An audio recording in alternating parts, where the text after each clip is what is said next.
তখন তুমি দেখবা কে সুন্দরী, কে প্রেম করতেছে, কার সাথে থাকতে ভালো লাগে, কার সাথে গল্প করতে ভালো লাগে। কিন্তু প্রশ্নটা চেঞ্জ করে দাও, তোমার সন্তানের মা চয়ন করতেছ। সন্তানের মা চয়ন করার পর যে তোমার সাথে অবৈধ পন্থায় সম্পর্ক রাখতে চায়, সেই মেয়েকে, সেই অবৈধ নষ্টা মেয়েকে তুমি তোমার সন্তানের মা হিসেবে ভাবতে পারো কিনা, এটা তোমার বিবেকের কাছে প্রশ্ন থাকে। যেই মায়ের দোয়া আল্লাহর দরবারে কবুল হবে না, সেই মায়ের সন্তান মাঠে মারা যাবে, ওই পরিবার মাঠে মারা যাবে, ওই পরিবার ব্যর্থ পরিবার। যেই পরিবারের মায়ের দোয়া কোথায় কবুল হয় না? কোথায় কবুল হয় না বলেন? আল্লাহর দরবারে কবুল হয় না। মানুষ চলতে ফিরতে বিপদ আপদ আসে না? বিপদ আপদ আসে। জীবন মানে বিপদ আপদ, বাধা বিপত্তি। বিপদ আপদ, বাধা বিপত্তিতে কার দোয়ার বেশি দরকার হয়? মায়ের দোয়া, মা বাবার দোয়া। মা বাবার দোয়া পৃথিবীতে সবচেয়ে পাওয়ারফুল জিনিস। রেজার রব ফিরেজাল ওয়ালিদ, পিতা সন্তুষ্ট তো আল্লাহ সন্তুষ্ট, পিতা সন্তুষ্ট তো আল্লাহ সন্তুষ্ট। কত বড় বাক্য আল্লাহ রাসূল বলেছেন, রেজার রব ফিরেজাল ওয়ালিদ, রবের সন্তুষ্টি পিতার সন্তুষ্টির মধ্যে। তোমার পিতা সন্তুষ্ট তো তোমার রব সন্তুষ্ট। আর মায়ের দোয়া আল্লাহ সুবহানাহু ওয়া তাআলার দরবারে দ্রুত কবুল হয়, পিতার দোয়া আল্লাহ সুবহানাহু ওয়া তাআলার দরবারে দ্রুত কবুল হয়।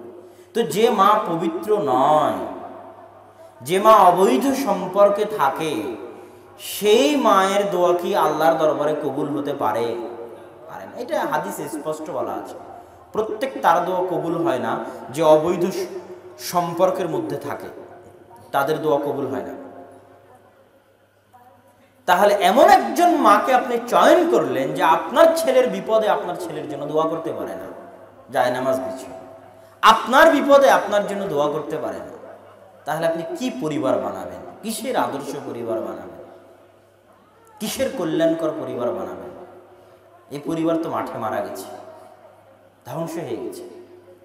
অতএব সম্মানিত উপস্থিতি, আদর্শ পরিবারের প্রথম পিঢ়ি, প্রথম পদক্ষেপ হতে হবে বৈধ উপায়ে, হালাল উপায়ে, আল্লাহ এবং আল্লাহ রসুলের দেখানো পদ্ধতি অনুযায়ী সঠিক উপায়ে বিবাহ বন্ধনে আবদ্ধ হওয়ার মাধ্যমে, সুন্নাতি তরিকায়, হিন্দুয়ানি তরিকায় নয়। এই সমাজের 90 থেকে 99% বিবাহ কাদের তরিকায় হয়? হিন্দুয়ানি তরিকায় হয়।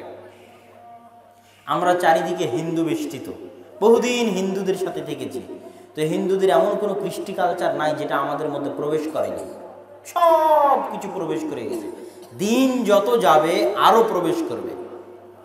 যেমন আজ থেকে 15-20 বছর আগে হোলি খেলা বলতে কোনো খেলা আছে বাংলাদেশের মানুষ জানতোই না। আমি নিজে জানতাম না। 2011 সালে যখন আমি প্রথম ইন্ডিয়া যাই, তার আগে আমি কোনোদিন হোলি খেলা জানি না।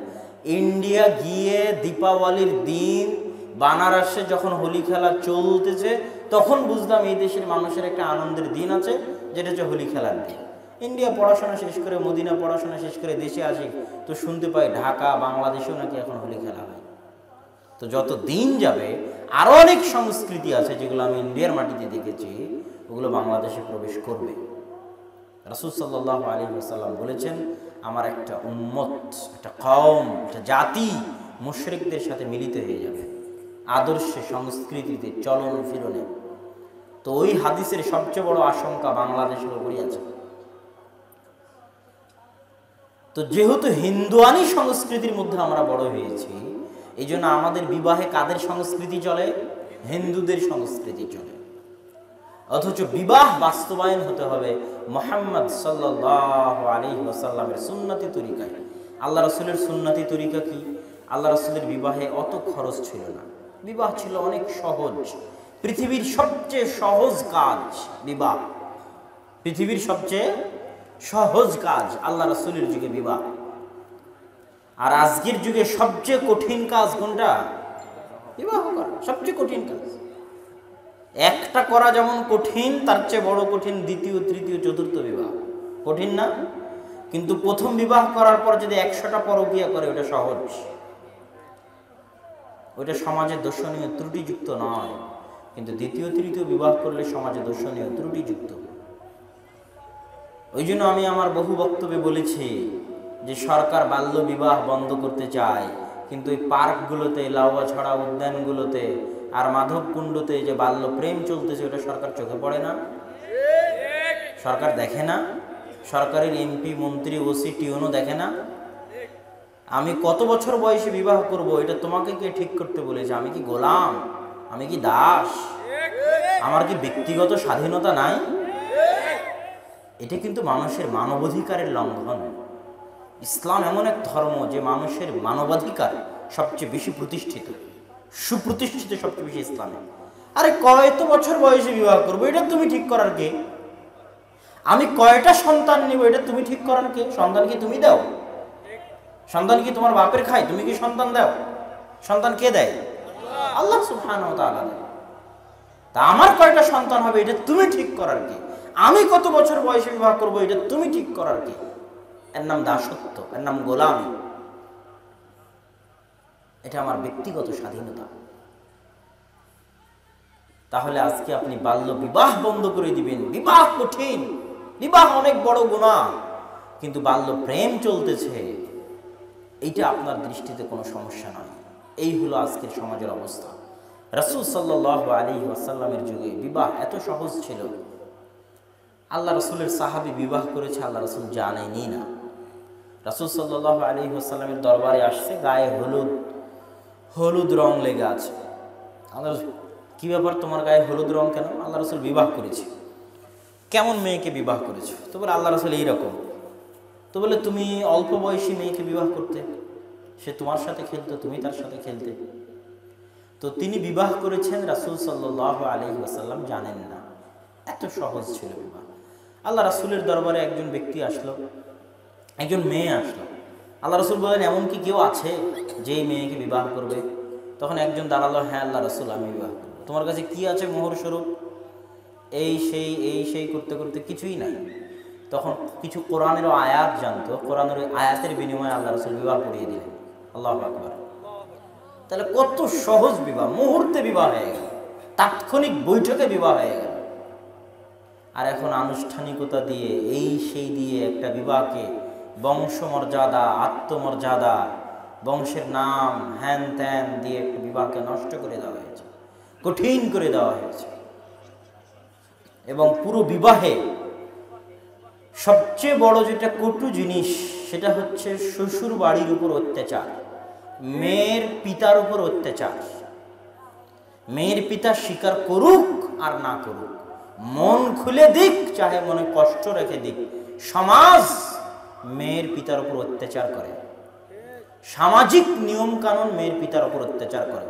ওয়াল্লাহি আল্লাহর কসম, ওয়াল্লাহি আল্লাহর কসম, ওয়াল্লাহি আল্লাহর কসম, পুরো ইসলামী জীবন বিধানে, কোরআন এবং হাদিসের পুরো ইসলামী জীবন বিধানে কেউ একটা দলিল দেখাতে পারবে না যে একটা দলিল প্রমাণ করে যে বিয়েতে মেয়ের বাপের একটা টাকা খরচ হবে, 4 আনা পয়সা খরচ হবে, মেয়ের বাপের 4 আনা পয়সা খরচ হবে, 8 আনা পয়সা খরচ হবে, একটা টাকা খরচ হবে, এরকম একটা দলিল গোটা ইসলামের কোরআন এবং হাদিসের কোথাও নেই।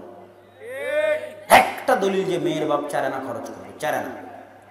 যদি পুরুষ হও, বেটা ছেলে হও, নিজে খরচ করে বিবাহ করো, নাহলে বিবাহ করার প্রয়োজন নাই। এর নাম পুরুষ। আত্মমর্যাদা থাকলে, ব্যক্তিত্ব থাকলে, শ্বশুরের 4 আনা না নিয়ে, শ্বশুরের 4 আনা খরচ না করিয়ে নিজে অলিমা খাওয়াও। কত মানুষকে খাওয়াবা? আল্লাহ রাসূল বলেছেন, আউলিম ওয়ালাউ বিশাতিন, অলিমা করাও, একটা ছাগল জবাই করে হলেও অলিমা করাও, খাওয়াও অলিমা। তুমি কত বড় ধনীর ছেলে, কত বড় লাট সাহেবের ছেলে, কত বড় বাপের বেটা, অলিমা খাও। কিন্তু এক বাস মানুষ নিয়ে শ্বশুর বাড়ি গেছো কোন লজ্জায়? কে যেতে বলেছে? তোমার শ্বশুরের 1 টাকা খরচ হবে বিবাহে, এটা কোনোদিন কেউ প্রমাণ করতে পারবে না। তার উপর তুমি মোটরসাইকেল নিয়েছো, ফ্রিজ নিয়েছো, খাট নিয়েছো, ওয়ারড্রপ নিয়েছো, এগুলো কোথায় হিসাব দিবা? সব হারাম। নামে যৌতুক, বেনামে যৌতুক, সবই হারাম। বিবাহের অনুষ্ঠানে যা কিছু দেওয়া হবে মর্মে, দিতে চাইবে মর্মে, দিয়েছে মর্মে, যা কিছু উল্লেখ করা হয়, যা কিছু দেওয়া হয়, সব হারামের টাকা, ভিক্ষা করে খেতে হবে, তবুও শ্বশুরের মোটরসাইকেল শ্বশুরকে ফেরত দিতে হবে। এটাই ঠিক, এটাই চূড়ান্ত। এভাবে নামে বেনামে শ্বশুরের উপর অত্যাচার করা। ইসলামের বিবাহের আর একটা চমৎকার বৈশিষ্ট্য হচ্ছে, ইসলামের বিবাহে আনুষ্ঠানিকতা বলতে তেমন কিছুই নাই। আগে পরে আপনাদের সিলেটে, আমি আসলে ওভাবে সমাজে কোনোদিন মিশা হয়নি, যেন সিলেট না, রাজশাহীতেও যে আসলে আগে পরে কত অনুষ্ঠান হয় আমি জানি না, মেলা রকমের অনুষ্ঠান আছে, তো আপনাদের দিকে অবশ্যই আছে। কিন্তু ইসলামের বিবাহ এত সিম্পল, এত সিম্পল। মেয়ের পিতা উপস্থিত থাকবে, যে বিবাহ করছে সে উপস্থিত থাকবে, দুইজন সাক্ষী উপস্থিত থাকবে। কয়জন সাক্ষী? দুইজন সাক্ষী। আর যদি কেউ না থাকে তবুও চলবে। দুইজন সাক্ষী, মেয়ের পিতা, জামাই। মেয়ের পিতা বলবে, তোমাকে, তোমার সাথে আমার মেয়ে এত মোহরানার বিনিময়ে বিবাহ বন্ধনে আবদ্ধ হতে রাজি, তুমি তাকে গ্রহণ করে নাও। ছেলে বলবে, কাবিল তো, আমি কবুল করলাম। গুরুত্বপূর্ণ কথা 3 বার বলতে হয়। মেয়ের পিতা 3 বার বলবে, জামাই 3 বার কবুল করবে, বিবাহ হয়ে গেল, শেষ। বিবাহের আর কোনো আনুষ্ঠানিকতা নাই। ওয়ালিমা সামর্থ্য থাকলে পরের দিন চেষ্টা করবে, ছেলে খাওয়াবে পরের দিন, আগে পরে আর কোনো আনুষ্ঠানিকতা নাই। এখানে শত ছেলে আছে, এখনই বিবাহ দিয়ে দেওয়া যাবে, কোনো কঠিন কাজে। খালি মেয়ের বাপ বলবে যে আমি রাজি, বাবা তোমার সাথে বিবাহ দিলাম এত মোহরানার বিনিময়ে, তুমি কবুল করবা কিনা। কবুল আর 2 জন সাক্ষী, আর বিবাহ চলতে থাকবে। কথা বুঝতে পারেননি? এত সহজ জিনিস ইসলামের বিবাহ, আর এটাকে আপনি কত কঠিন করে দিয়েছেন। আল্লাহু আকবার। বিবাহ যে সমাজে যত কঠিন হবে, ওই সমাজে জেনা তত বাড়বে, এটা মনে রাখবেন। বিবাহ যে সমাজে যত কঠিন হবে, ওই সমাজে কি বাড়বে? জেনা বাড়বে। আর যে সমাজে বিবাহ যত সহজ হবে, ওই সমাজে জেনা তত কমবে। আপনার সমাজে শত বিধবা আছে, এটা হিন্দুদের কাছ থেকে এসেছে বাঙালিদের কাছে। যুবতী মেয়ে, স্বামী মারা গেছে, তাও নাকি এটাই তার জন্য সুনামের, এটাই নাকি তার জন্য ব্যক্তিত্বের, এটাই নাকি তার জন্য মান সম্মানের, যে একটা ছেলেকে নিয়ে এসে বাকি জীবন পার করে দিবে, একটা মেয়েকে নিয়ে বাকি জীবন পার করে দিবে। এটা চরম জঘন্য, নিকৃষ্ট, হিন্দুয়ানি কুসংস্কার।